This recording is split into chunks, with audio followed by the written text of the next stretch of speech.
We decided that he had seen the same thing as myself. Insistendo nell'affermare che io avrei dovuto per forza aver osservato qualche cosa di molto particolare, perché lui, trovandosi in zona fiume e guardando verso l'alto, vide a un certo punto un qualche cosa di indefinibile che si stagliava contro il cielo e che poi dopo scomparve dal suo angolo visivo, no? Al che io, dopo un momentino così, decisi di dirgli, insomma, quello che più o meno avevo visto.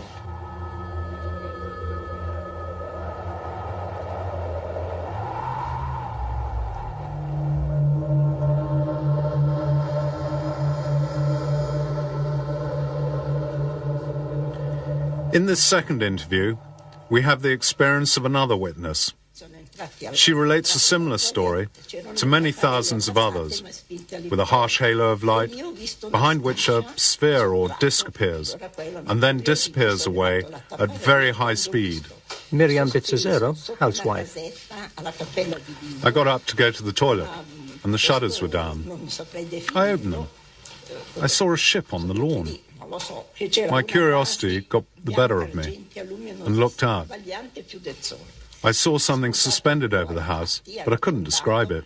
It had a white illuminated base, rounded sides with a red band on the right, and a blue band on the left. Its shape was triangular. The center was a kind of pulsating band of light.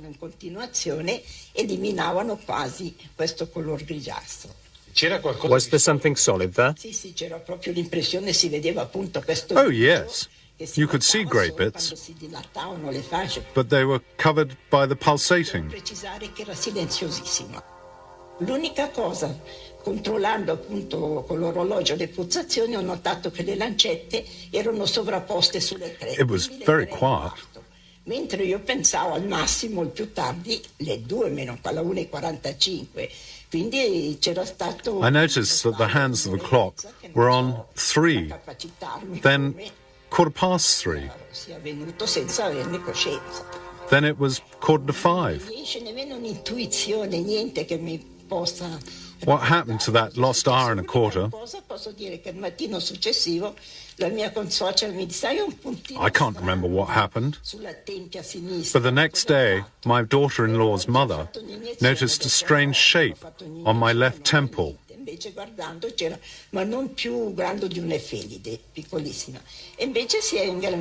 I said I hadn't hurt myself, and it was very small.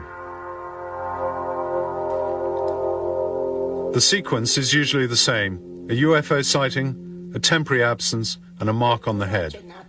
Perhaps this was an abduction, a strange case, but no different to thousands of others.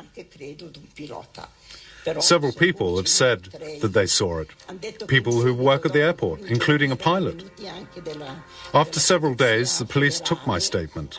They also told me to keep the incident quiet.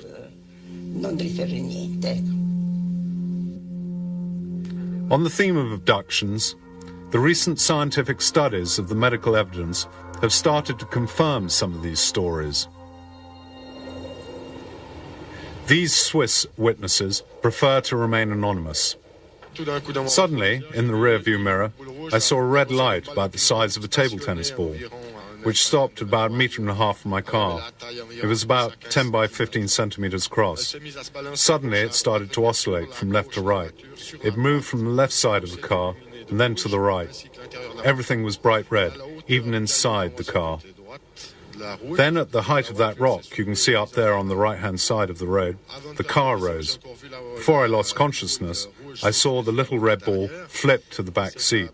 Then at about 30 meters from that building up there, there was a white glow, and I found myself on the road again. This is a rare case of abduction inside the car itself. We know of others in both South America and the USA. It was about 10:30 p.m. 3 yellow beacons were suspended about 10 meters over the forest. They shone for about 15 to 20 minutes. They didn't move. I went towards the forest to see what it was. In my opinion, it was a spaceship.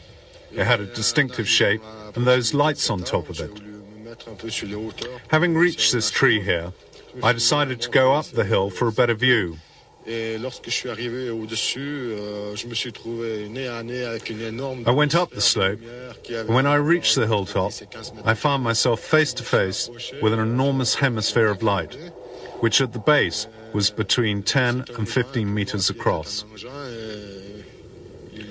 I got nearer, and my whole body started to shake. In front of me, a UFO was producing a deafening sound, emitting similar vibrations to a transformer. At a point, I ran into a wall of lights as solid as if I'd run into a concrete wall. I got close 3 or 4 times, and every time I ran into this wall. After about 15 to 20 minutes, the UFO took off like a helicopter. It went silently, except for a slight hissing noise. No more than 3 minutes later, 2 Swiss Army Mirage jets flew over. This barrier of light is talked of time and time again by independent witnesses. The following is a statement by a senior airline pilot with years of flying experience, highly trained, and who has been regularly examined by medical experts. Stefano Guerra, Swiss Air Captain.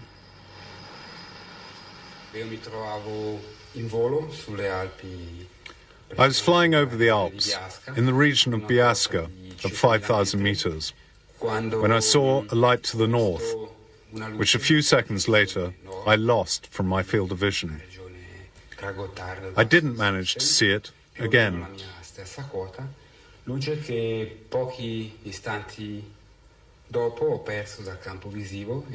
At that moment, another pilot was flying in an easterly direction, in the same area of the Alps, and asked radar if there was an object in the same place where I'd seen my object.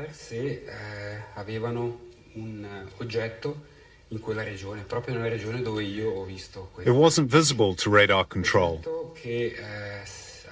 The pilot said he saw a strange, unidentified form, which corresponded to the one I'd seen in my airspace.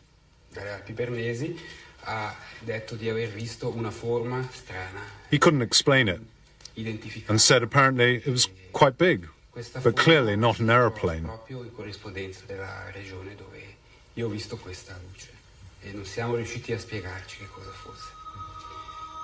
Ho avuto occasione di parlare con questo pilota, lui ha dichiarato di aver visto una forma che apparentemente sembrava estremamente grande, abbastanza aguzza, circa 3 volte di lunghezza per 1 volta di altezza, e appunto non era identificabile come un aeromobile, non era identificabile come né piccolo aereo né aereo di linea. Quindi non poteva Could it have been a meteorite? trattarsi nemmeno di un meteorite. No, perché un meteorite sarebbe stato No, un movimento. because meteorites move, and this one was stationary. Posizione fissa e è poi sparita di seguito. Probably the object didn't show on the ground radar at that point, because it wasn't moving like a normal aeroplane. It was an enormous area of white light, as big as 4 jumbo jets. According to both pilots, it stopped and then went away and was neither an aeroplane nor a meteorological phenomena. Captain Schmidt, Swissair. The radar station at Maastricht informed us that a UFO was proceeding in a northerly direction. It then turned towards us at a speed to 4,000 to 5,000 kilometers an hour, very fast indeed.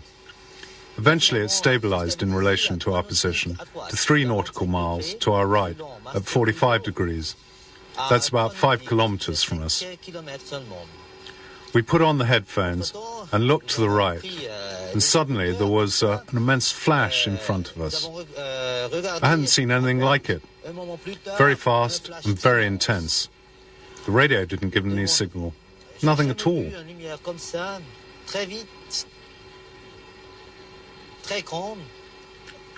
Maastricht told us that the object stopped for a minute behind us and then went south at great speed. It was traveling 4 to 5 times the speed of sound.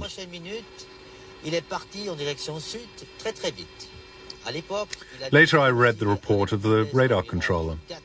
After checking the data, he wrote the speed was double that, which means it was 10 to 12,000 kilometers an hour. It went away in a southerly direction.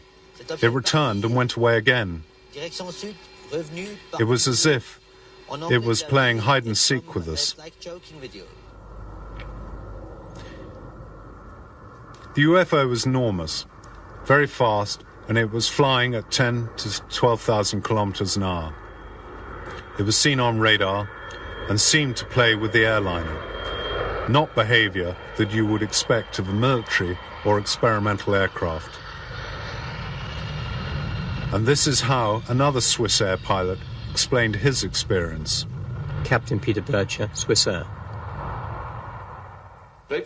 Suddenly the object, which had flown with us for a while, veered and then at top speed disappeared, turning through 90 degrees. I think that this behavior would exclude a natural explanation of the phenomenon, since the object resembled no known flying object. It was practically suspended in the air in front of us. It then went away at a high speed, veering at 90 degrees in relation to our route.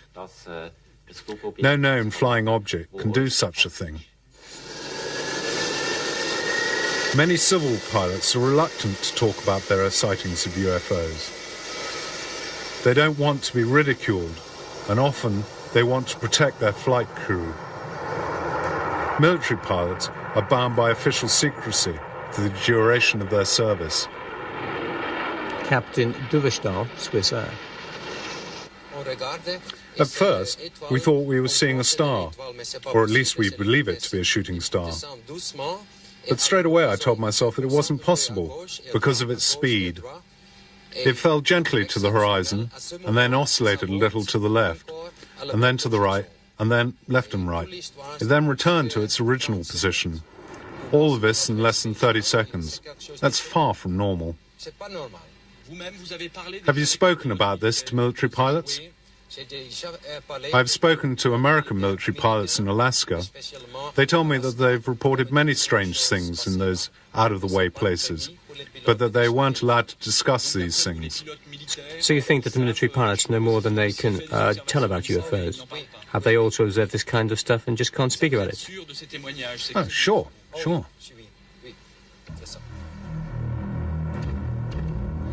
One impressive, well-documented case is reconstructed here by Nippon TV, when a 707 was flying over Alaska on the 17th of November, 1986.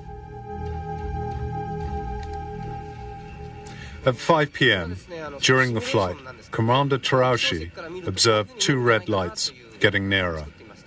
The control tower anchorage didn't detect anything present in the area. The lights got nearer and nearer.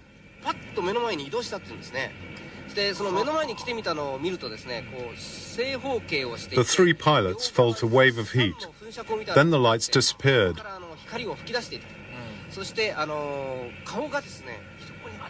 感じたっていうですね。僕も読みましたよ。ですからなんかこう引き足みたいなものがこう来てたんじゃないですかね。でそれがだんだん遠ざかって見えなくなってしまって、それからしばらくしますとですね、今度2つの Shortly after, two white lights appeared. 先ほどのオレンジだったんですけども、ずーっと近づいてきたっていうんですね。で再びアンカレッジの空港センターに聞いたんですが、The radar screen indicated the proximity of the object, and the object began to shadow the aeroplane in the direction of Fairbanks, Alaska. その目の前の光があるまま飛んでいったんですね。そしたらそのフェアバンクス市の上空に来た時にですね、フェアバンクスの街の明かりをバックに Thanks to the contrast of the city lights, the crew could see the outline of the object. We couldn't believe our eyes. It was 30 to 40 times bigger than a Boeing 707. We tried to shake off this object, and I veered the 707 away.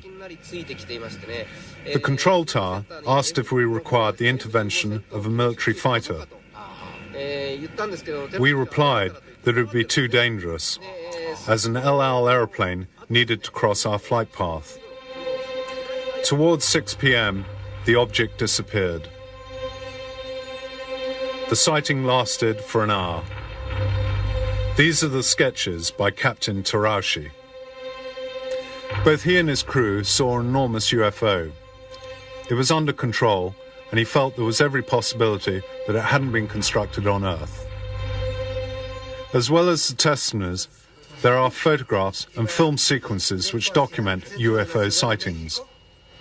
These have been gathered from all over the world, including films shot in the skies over Mexico, taken by a group of video activists calling themselves Vigilantes, who have about 100 members. We're a group of friends from the four corners of Mexico.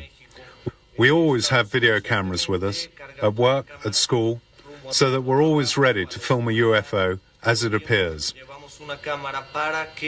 En el momento que tengamos cualquier objeto volador no identificado, lo podamos filmar. The film sequences have been examined by the Institute for Information Science at Seoul University in Mexico City. They subjected the film to a battery of advanced tests.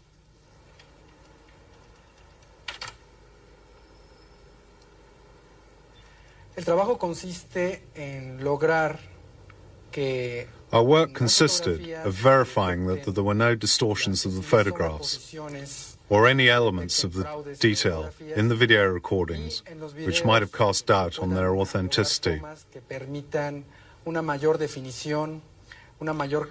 Besides computer verification, we also checked on the spot, interviewed witnesses, and evaluated witness credibility. Y ver si no hay fines de lucro o afanes de notoriedad de la persona que nos trae el material o que trae, hacen los videos o las fotografías. In this video, shot in 1991, during a total eclipse of the sun, the television camera focused on a bright object in the sky. It then panned down to the roofs to establish the relative position and distance of the UFO. Here is the object on the film editor's screen. It's like a spinning top or a saucer which is turning.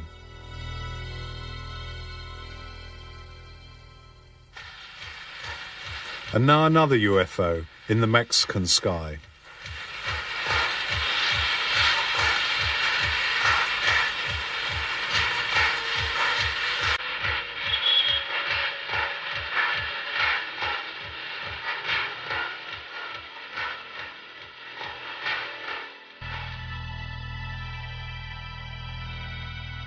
Let's look at it again on the editor's screen.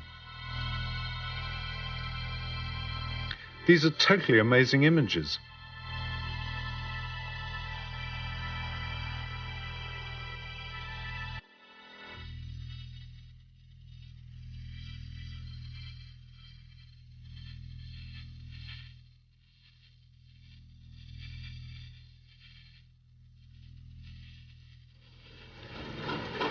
This is 1992.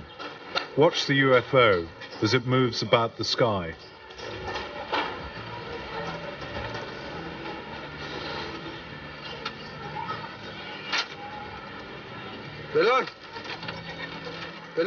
Here it is, captured closer.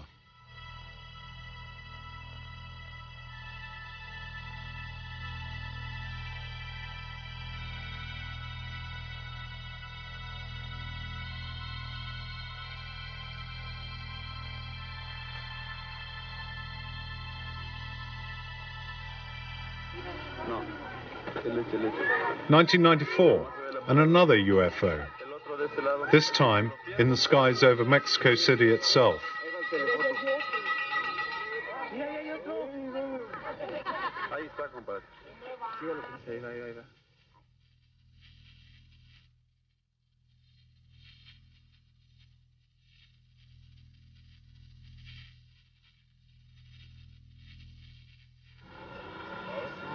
Sometimes the UFOs present themselves in formation, like this sighting in 1994. The question as to the authenticity of the films seems to have been answered by Professor Quezada. To be a hoax, they would have had to have falsified the film on hundreds of videos taken by the vigilantes. A very expensive conspiracy. Who could possibly gain from it?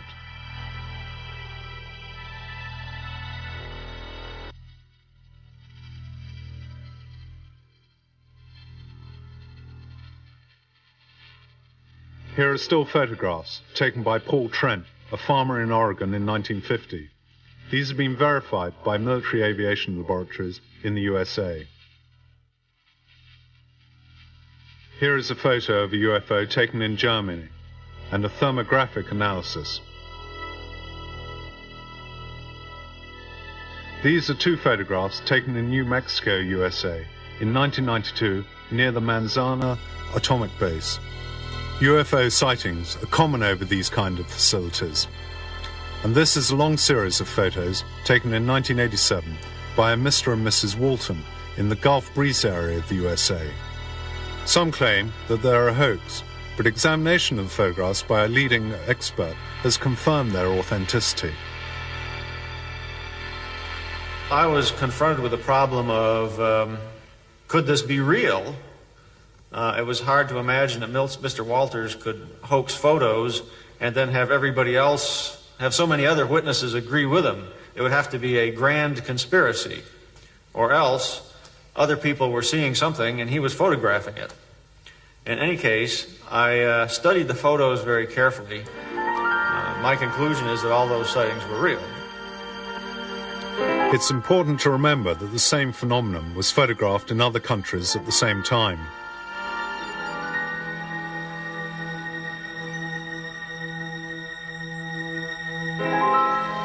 As you can see from the following examples, there are many kinds of UFOs.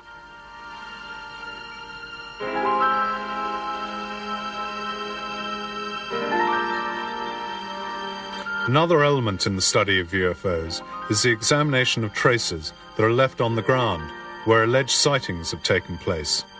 Sometimes a whitish substance falls from the UFO.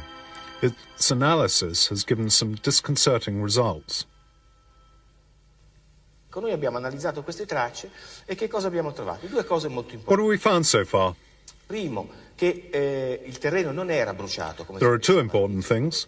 Tutta la storiografia degli UFO dice. The first was that the ground was not burnt as we thought.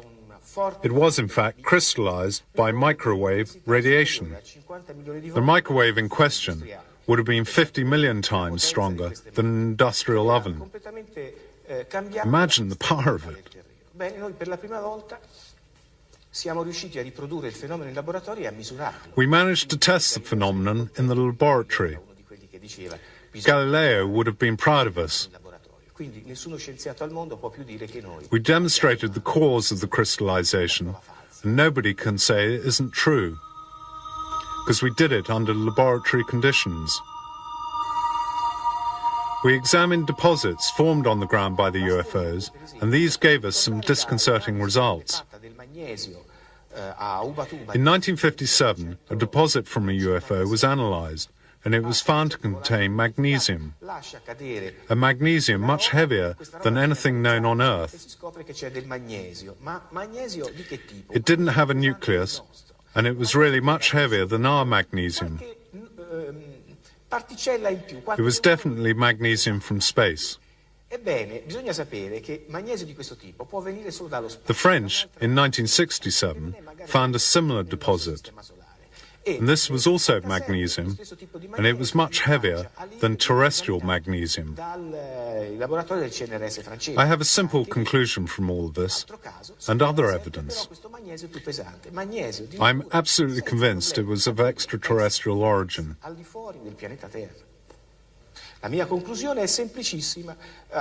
On this planet, we don't have the technology to make this form of magnesium.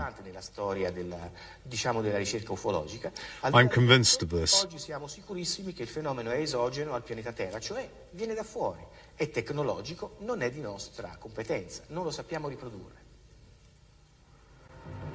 And what do the authorities say about UFOs? For many years, they've denied or ridiculed these stories, but their attitude has now partially changed. We saw a big object in the sky which we couldn't identify. It had very powerful lights which directed at the ground. In 1989 and 1990, there were numerous sightings of a UFO in Belgium by more than 2,000 civilians and numerous police patrols. It was a triangular object with 3 lights at the top and 1 in the center. It was flying silently at very low altitude, just above the ground. This photograph of the object, complete with thermographic analysis, is a filmed sequence.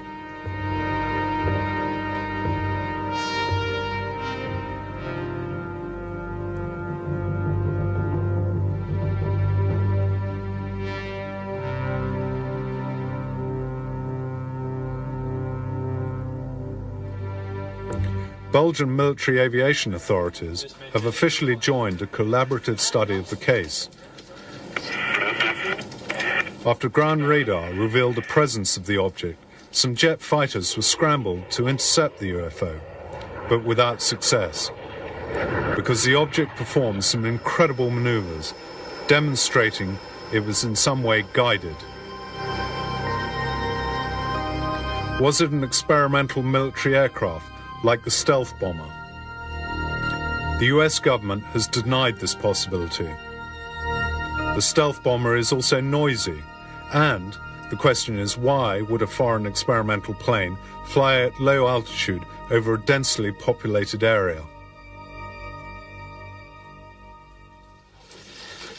Belgian Air Force General Charles de Bruer held a press conference on the 18th of December 1989 to confirm that they had intercepted UFOs. His written report states, "There were no signs of danger. The mystery of their origin remains, but the phenomena exists. It is real." A été contacté plusieurs fois pour demander s'ils avaient des observations au radar aussi. Et nous avons donc les 2 radars ont The UFO sighted over Belgium is very similar to that sighted over Ticino by our Swiss housewife, and the UFOs filmed over Pueblo in Mexico.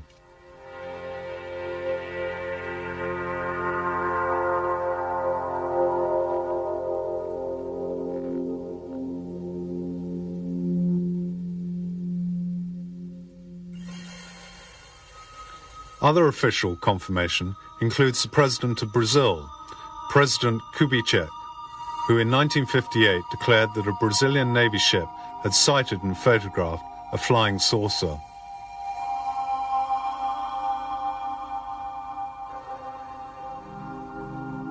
These are the documents.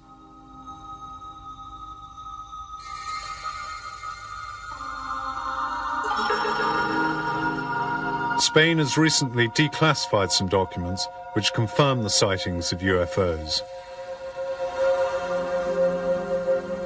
In June 1976, on the Canary Islands, hundreds of people saw a white light which emitted rays. It is written by a local military commander. In addition, there are accounts of humanoids being seen during UFO landings.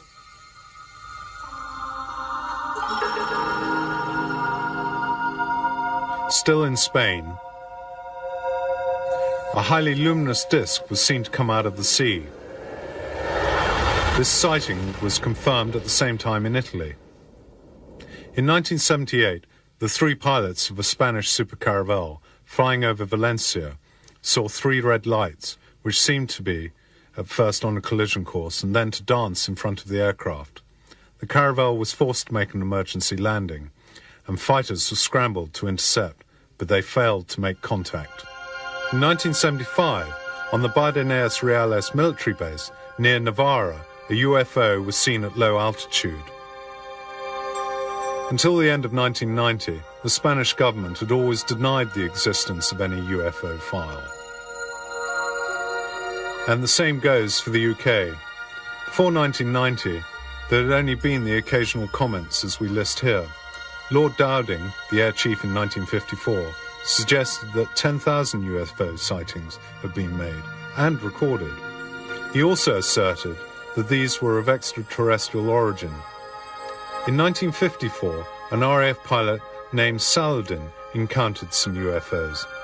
This is Saladin's sketch. Ralph Noyes, Defense Secretary, is said by 1964 to have seen Air Force film of UFOs. In 1978, an English policeman, Tony Dodd, saw a UFO with a colleague.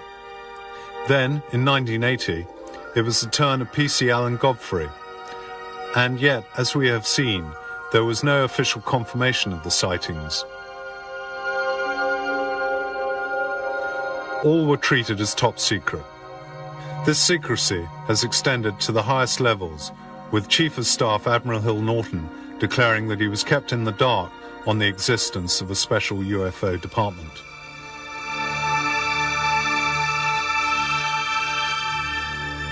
An exceptional case from Woodbridge in Suffolk involved what is believed to be a case of broken-down UFO. Air Force police patrols who went to the spot described the object as metallic and resting on 3 legs, emitting a strong white light. As they got closer to the object, the engines of their cars cut out and the radio contact was lost. This is not science fiction.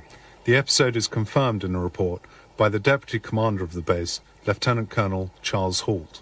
In it you can read that the next day, traces left by the object were found on the ground. According to the reports of the Air Force Patrol, 3 humanoids were seen to leave the UFO. They were approximately 1 meter tall, with big heads and dressed in silver. The commander of the base, General Gordon Williams, is reported to have said that the creatures seemed to communicate by a series of gestures and telepathy. This encounter has never been officially confirmed. France. In February 1974, the then Minister of Defense, Robert Gallet, declared in an interview that for 20 years the French had been studying UFOs. The results of the official studies were published, including the analysis of traces left by 2 UFOs in 1975 and 1981 in the south of France. An extract from the report states, "The physical phenomenon exists. Its place of origin, method of propulsion, and behavior are all beyond human comprehension. Since this, all information has virtually been embargoed by the French." Italy, since 1978, has listed its sighting of UFOs. These are the sightings listed in the 80s.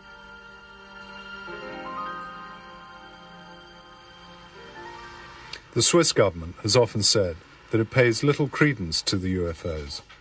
But since 1990, the Federal Military Department has given free access to a map showing civilian UFO sightings.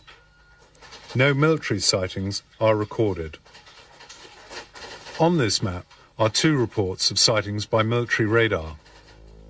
The first on August the 2nd at 11 p.m. This UFO sighting lasted for a whole hour. It wasn't a meteorite, as it moved in a zigzag fashion. It wasn't birds because of high speed, and they ruled out aircraft.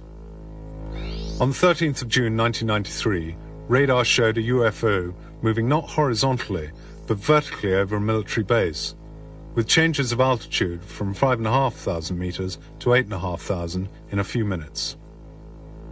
The object was also capable of moving from 8,000 meters to 20,000 meters in a few seconds. The experts have also not commented on this photograph, which shows a UFO spotted by a Swiss Army Mirage. The photograph has been certified as genuine by computer analysis.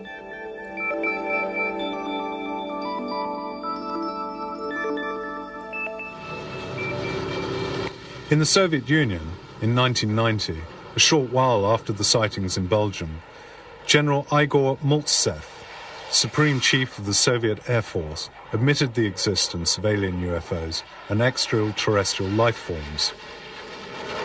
He said that some MiGs had observed a saucer of 100 to 200 meters in diameter, which was also able to stay motionless in the air and which performed extraordinary aerial maneuvers. Ground radar had confirmed this phenomenon. The Soviet defense chief had decided not to attack the UFO. He calculated such an attack would be pure folly. In 1991, KGB documents reported that an atomic base in Kaspusin Yar had sighted a UFO over the base for 2 hours in 1989. During its flight, the UFO emitted a ray of light which seemed to inspect the installation.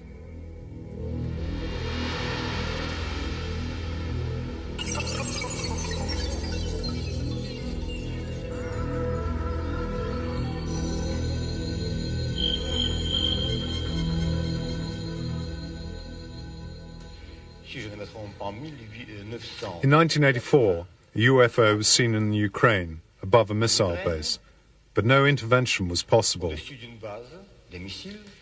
After the UFO left the airspace of the base, the guidance systems for the missiles used on the base were found to be inoperative. All the systems had to be reprogrammed. US atomic bases have experienced similar systems malfunctions after UFO appearances.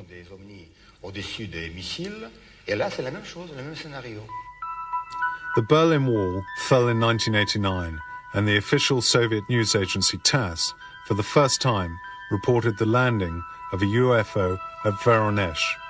Some children and numerous adults were witnesses. TASS reported that the Voronezh UFO had landed humanoids and robots. This episode was repeated 3 times. The witnesses were questioned by Western experts and were thought to be credible. Studies of traces left by the UFO revealed substances not known on Earth. The disk had the form of an egg. It was 15 meters high and 5 to 6 meters long. On the basis of the Earth's disturbance, it had to weigh at least 11 tons.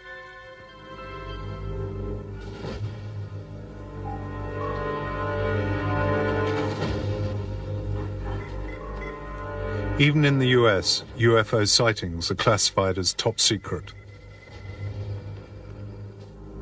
However, the door has been opened a crack by the law on freedom of information brought in 1970. This was a law supported by President Jimmy Carter, who saw a UFO in 1969 when he was a state governor, as you can see from this document. The law allows access to secret documents as long as it doesn't compromise national security. From these documents come important revelations. Some Army veterans started to tell of their experiences. These veterans faced a barrage of abuse designed to discredit them. One of these was Wendell Stevens. In 1947, he was transferred from the Roswell base in New Mexico, where he had studied captured enemy aircraft, to Alaska. In Alaska, his squadron was detailed to reconnoiter the area. It soon became clear to Stevens that his real mission was to photograph UFOs sighted in the region. And a crew reported seeing a disc-shaped object sitting on the ice field that rose into the air and flew away as they approached it. Now, for us to launch a B-29 in Alaska, it took a field of equipment bigger than the B-29, heaters, power units, supply, lubricating units, gasoline units, everything, to get one B-29 airborne in Arctic airspace. It would take us several hours to get it ready to go. Here's an object that's sitting on the ice field with no support equipment that jumps into the air and flies away and leaves nothing behind it. Now that was, in our view, was an impossibility because there's no way we could approach anything like that. Then a report came in of seeing one emerge from below the water, sit on the water surface of the water for a moment, rise into the air, and then zip off, flying away. Another one at another time was reported to have descended into the water and disappeared. None of our aircraft could do any of that. Another important case is that of the then Lieutenant Graham Bethune during a 1951 flight from England to the US on a C-54 transport. The incident was confirmed by the whole crew.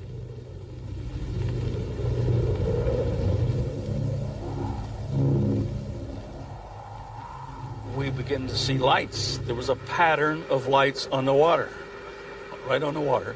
And the size of this pattern of lights were really disturbing because it looked like many ships or aircraft carriers or what have you tied up in maybe a ring of lights.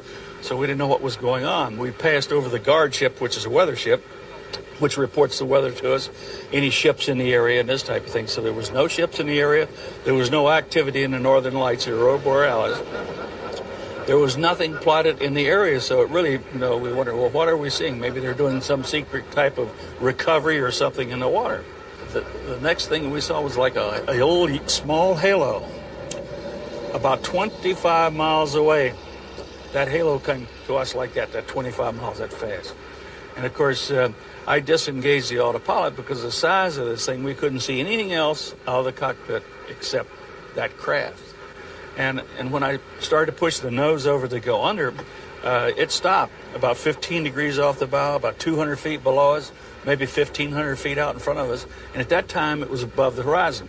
At night, it's very difficult to see anything, but we could see the dome. We could see it was a dome-shaped ship. We could see roughly the size of it. Then, immediately, it pulled away about 5 miles away at an angle and sat there and flew with us. This is the official report of the episode.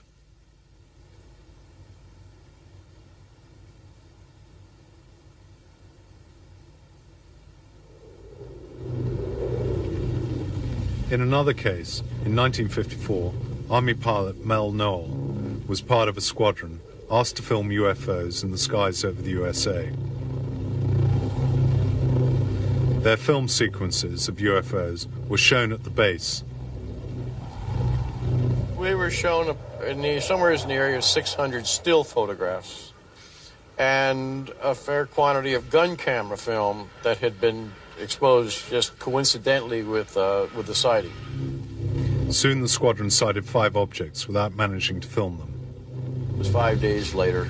We ran into either the same or another 5.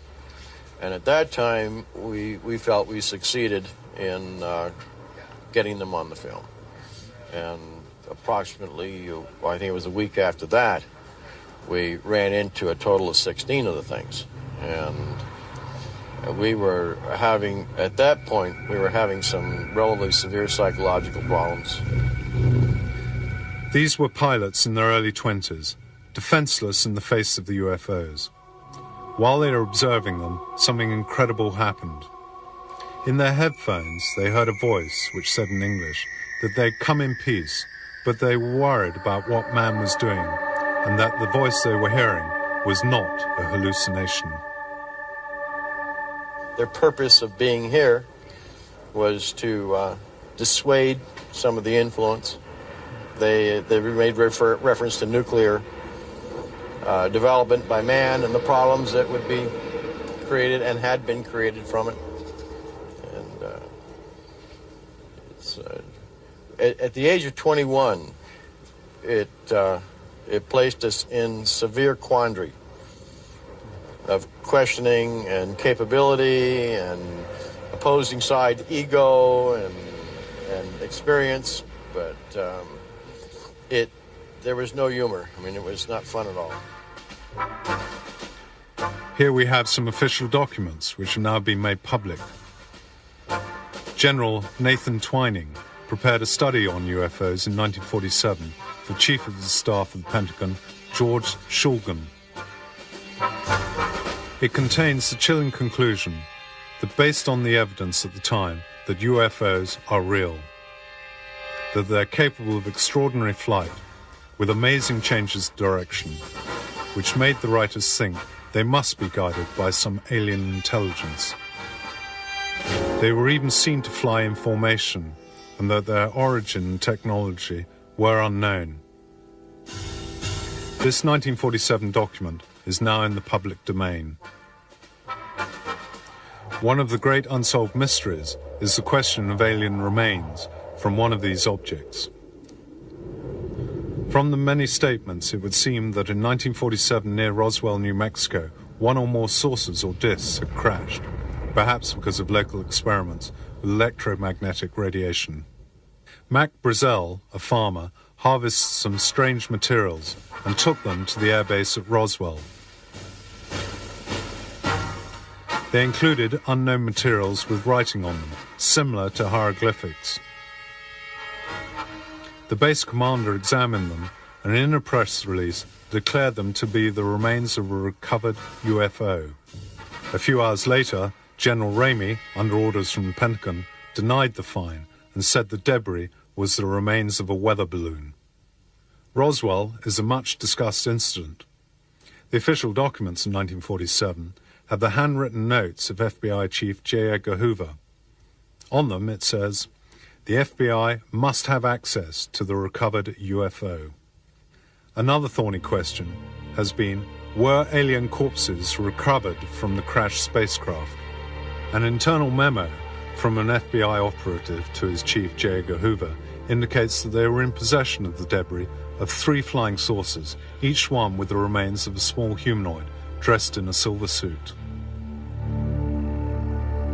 This document was released in 1983 and its contents confirmed by Professor Robert Sarbacher.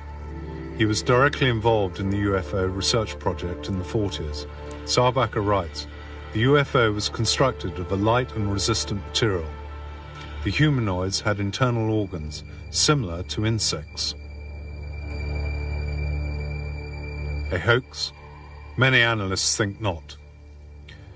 But why is it all kept so secret? Was it to make sure that there was no public panic, with the US government afraid to admit that they were powerless in the face of a UFO menace?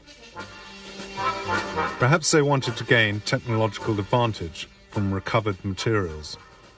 Whatever the reasons in 1947, a massive cover-up operation began. A number of supposed research projects were set up to calm public opinion and create confusion about the phenomenon by means of disinformation. They were codenamed Grudge, Sign, and Blue Book. The real research took place under the greatest secrecy, within the project Majestic 12, a project run by Professor Vannevar Bush, now dramatized in the UFO series Dark Skies. This document from Majestic 12 was donated anonymously to a researcher in 1984. It is a memo from President Eisenhower. It states that on the 7th of July 1947, a UFO came to Roswell with a humanoid on board, but that it had been reported to the press that it was merely a weather balloon. Many say that the Eisenhower note is a fake. This document from 1950 would seem to question that view. The Canadian engineer, Wilbert Smith, indicates to his government that the subject of UFOs is more secret than the atomic bomb. A group led by Professor Bush had been asked to carry out a research project called Majestic 12. Since that time, many incidents have occurred, including a possible alien landing at Fort Dix, which included alien casualties. And in 1993, an alien craft may have disabled the nuclear arsenal at Manzano in the former Soviet Union.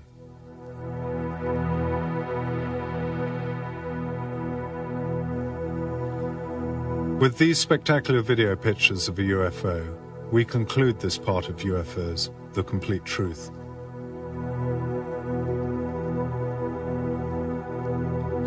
These are genuine pictures.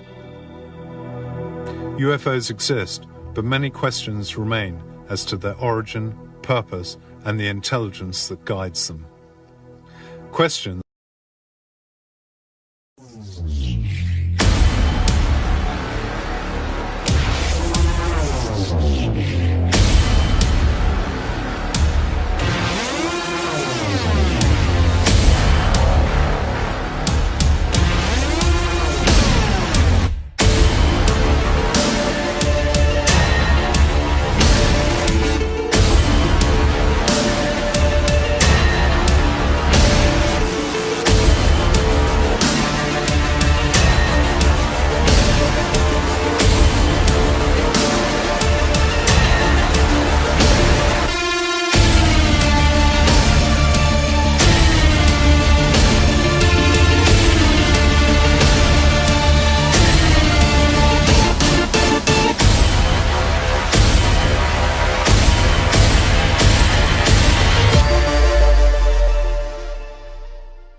we decided that he had seen the same thing as myself.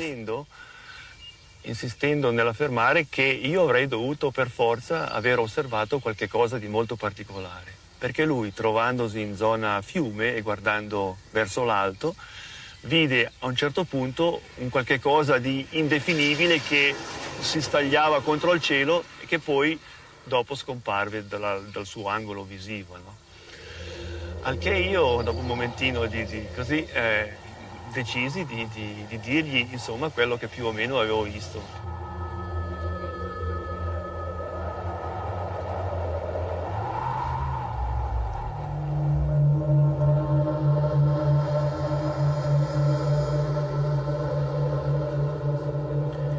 In this second interview, we have the experience of another witness. She relates a similar story to... The sequence is usually the same: a UFO sighting, a temporary absence, and a mark on the head. Perhaps this was an abduction, a strange case, but no different to thousands of others. Several people have said that they saw it, people who work at the airport, including a pilot. After several days, the police took my statement. They also told me to keep the incident quiet.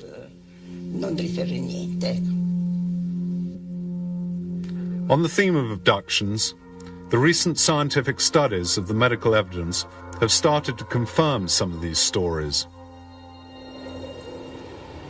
These Swiss witnesses prefer to remain anonymous. Suddenly, in the rear-view mirror, I saw a red light about the size of a table tennis ball, which stopped at about 1.5 meters from my car. It was about 10 by 15 centimeters across. Suddenly it started to oscillate from left to right. It moved from the left side of the car and then to the right. Everything was bright red, even inside the car. Then at the height of that rock, you can see up there on the right-hand side of the road, the car rose. Before I lost consciousness, I saw the little red ball flip to the back seat. Then at about 30 meters from that building up there, there was a white glow, and I found myself on the road again. This is a rare case of abduction inside the car itself. We know of others in both South America and the USA. It was about 10:30 p.m. 3 yellow beacons were suspended about 10 meters over the forest. They shone for about 15 to 20 minutes. They didn't move. I went towards the forest to see what it was. In my opinion, it was many thousands of others, with a harsh halo of light, behind which a sphere or disk appears, and then disappears away at very high speed. Miriam Bizzazero, housewife. I got up to go to the toilet, and the shutters were down. I opened them. I saw a ship on the lawn. My curiosity got the better of me and looked out. I saw something suspended over the house, but I couldn't describe it. It had a white illuminated base, rounded sides with a red band on the right, and a blue band on the left. Its shape was triangular. The center was a kind of pulsating band of light. eliminavano quasi questo color grigiastro. Was there something solid there? Sì, c'era proprio l'impressione, si vedeva appunto questo. Oh, yes. You could see grey bits, but they were covered by the pulsating. Precisare che era silenziosissimo. L'unica cosa, controllando appunto con l'orologio le pulsazioni, ho notato che le lancette erano sovrapposte sulle 3. It was very quiet. Mentre io pensavo al massimo, il più tardi, le 2 meno alla 1:45. Quindi c'era stato. I noticed that the hands of the clock were on 3, then 3:15. Sia venuto senza averne coscienza. Then it was 4:45. Non riesce nemmeno un'intuizione, niente che mi possa. What happened to that lost hour and a quarter?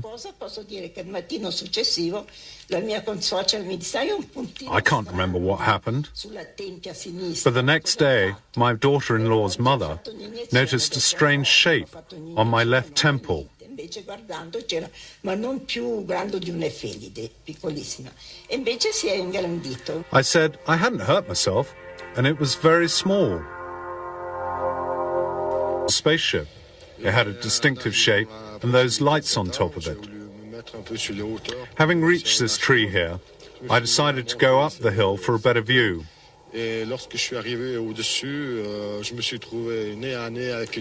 went up the slope, and when I reached the hilltop, I found myself face to face with an enormous hemisphere of light, which at the base was between 10 and 15 meters across. I got nearer, and my whole body started to shake. In front of me, a UFO was producing a deafening sound, emitting similar vibrations to a transformer. At a point, I ran into a wall of lights as solid as if I'd run into a concrete wall. I got close 3 or 4 times, and every time I ran into this wall. After about 15 to 20 minutes, the UFO took off like a helicopter. It went silently, except for a slight hissing noise. No more than 3 minutes later, 2 Swiss Army Mirage jets flew over. This barrier of light is talked of time and time again by independent witnesses. The following is a statement by a senior airline pilot with years of flying experience, highly trained, and who has been regularly examined by medical experts. Stefano Guerra, Swiss Air Captain.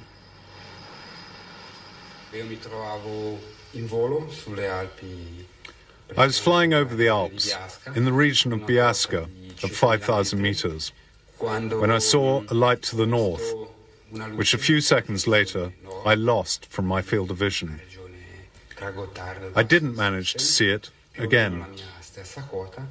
Luce che pochi istanti dopo ho perso dal campo visivo e non sono più. At that moment, another pilot was flying in an easterly direction, in the same area of the Alps, and asked radar if there was an object in the same place where I'd seen my object. Se avevano un oggetto in quella regione, proprio nella regione dove io ho visto questo. It wasn't visible to radar control.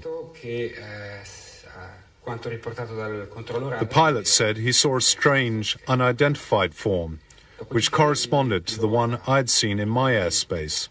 Dalle Alpi Bernesi ha detto di aver visto una forma strana. He couldn't explain it, and said apparently it was quite big, but clearly not an aeroplane. Proprio in corrispondenza della regione dove io ho visto questa luce e non siamo riusciti a spiegarci che cosa fosse.